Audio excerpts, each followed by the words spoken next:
ये बताइए, जब ये इतनी सुंदर बन के मिलने आई तो भगवान एक बार देख देते तो अच्छा लगता।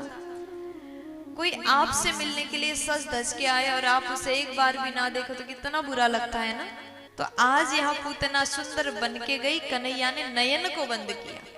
क्यों नेत्र बंद किया? तब सुखदेव जी कहते, महाराज ये पूतना सुंदर बन के आई, खूब तैयार होके आई, लेकिन इसने केवल तन को सजाया था, मन को नहीं सजाया। इसके मन में पाप है, भगवान को मारने के भाव से आई है। भले ही बाहर से कितना भी सुंदर दिखे, जब तक व्यक्ति के मन सुंदर ना हो तब तक भगवान उसके ऊपर दृष्टिपात नहीं करते, इसलिए भगवान ने नहीं देखा। दूसरा कारण, भगवान का दो नयन है ना, ये सूर्य और चंद्र हैं। और सूर्य चंद्र ने देखा जैसे पूतना आई, राक्षसी आई, सूर्य चंद्र ने अपने लोक के गेट को बंद कर दिया, नेत्र बंद हो गया। तीसरा कारण, अगर ये जिस प्रकार तैयार होके आई थी उसको भगवान देख देते, नयन मिल जाता, तो शायद पूतना को भगवान से प्यार हो जाता। हो सकता है करुणा निधान के नेत्र में अगर एक बार देख लें तो उनके करुणा से पत्थर दिल भी पिघल सकता है। पूतना भले ही राक्षसी थी, भले ही भगवान को मारने के लिए आ रही थी, भगवान अगर देखते तो उसका मन बदल जाता, इसलिए भगवान ने नयन बंद किया।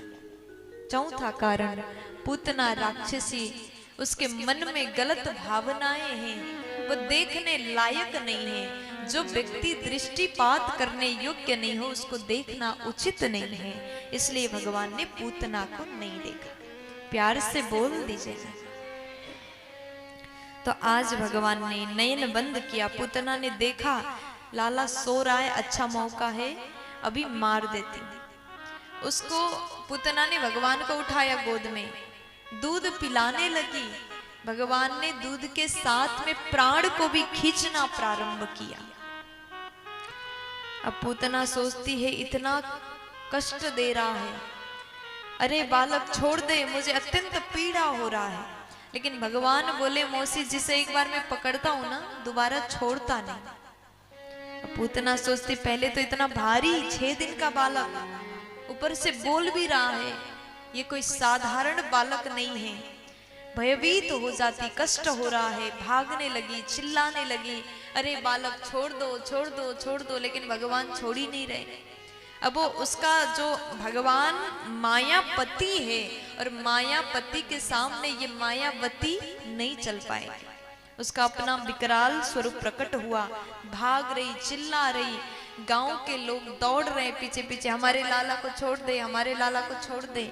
लेकिन पूतना आकाश के मार्ग से जा रही है, और जैसे भगवान ने सोचा अब इसका उद्धार करने का समय हो गया, तो उसके बाद में भगवान ने क्या किया, प्राण को खींचा, कंस के बगीचे के ऊपर से भगवान ने पूतना को पटक दिया। बोलिए कृष्ण कन्हैया लाल की। इस प्रकार पूतना का शरीर त्याग दिया गया, पूतना का देहांत हो गया, और भगवान कृष्ण पूतना के विकराल शरीर के ऊपर खेल रहे हैं। गोकुलवासी दौड़ के गए।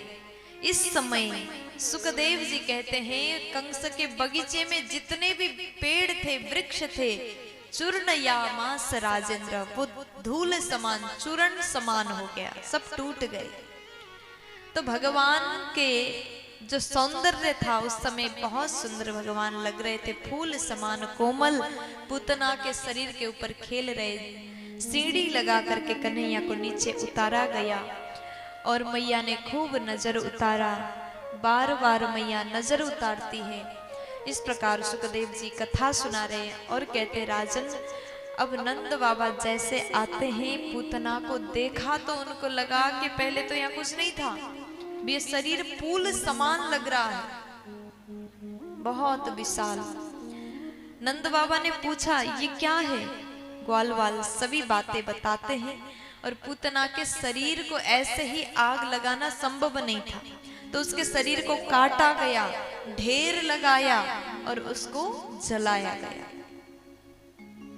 सुखदेव जी बोले भगवान ने पूतना को धात्री से भी उच्च पद प्रदान किया।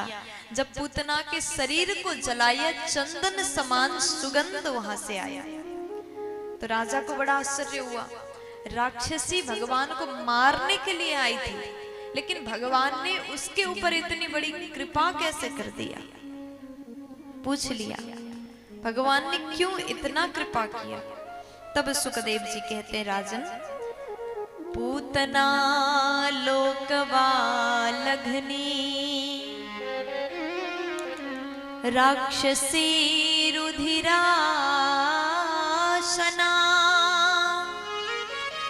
जिघांसयापि हरये स्तनं दत्त्वापसद्गतिम्। ये पूतना भगवान ने उसके ऊपर कृपा की। नाम क्या है? पूतना, जो बच्चों को मारती है। काम तो अच्छा होगा, बोले नहीं नहीं, लोक बालग्नि, वहां के संपूर्ण छोटे छोटे बच्चों को हत्या करने वाली ऐसा काम करती है। स्वरूप तो अच्छा होगा, बोले नहीं, राक्षसी है, भोजन अच्छा करती होगी। तब कहा रुधिरासना, बच्चों के रक्त को पान करती है। इसके भीतर कुछ भी अच्छाई नहीं। भाव कैसा था? तो कहा जिघाम सयापी हरे, हरि को मारने का भाव था।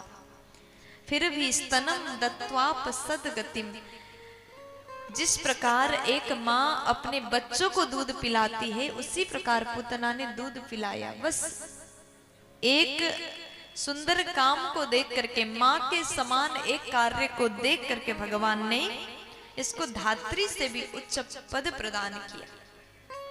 रही बात इसके शरीर से सुगंध कैसे आया, जिसका स्पर्श भगवान से हुआ हो उसके शरीर से दुर्गंध तो आ ही नहीं सकता। बोलिए पूतना मर्दन भगवान की जय हो।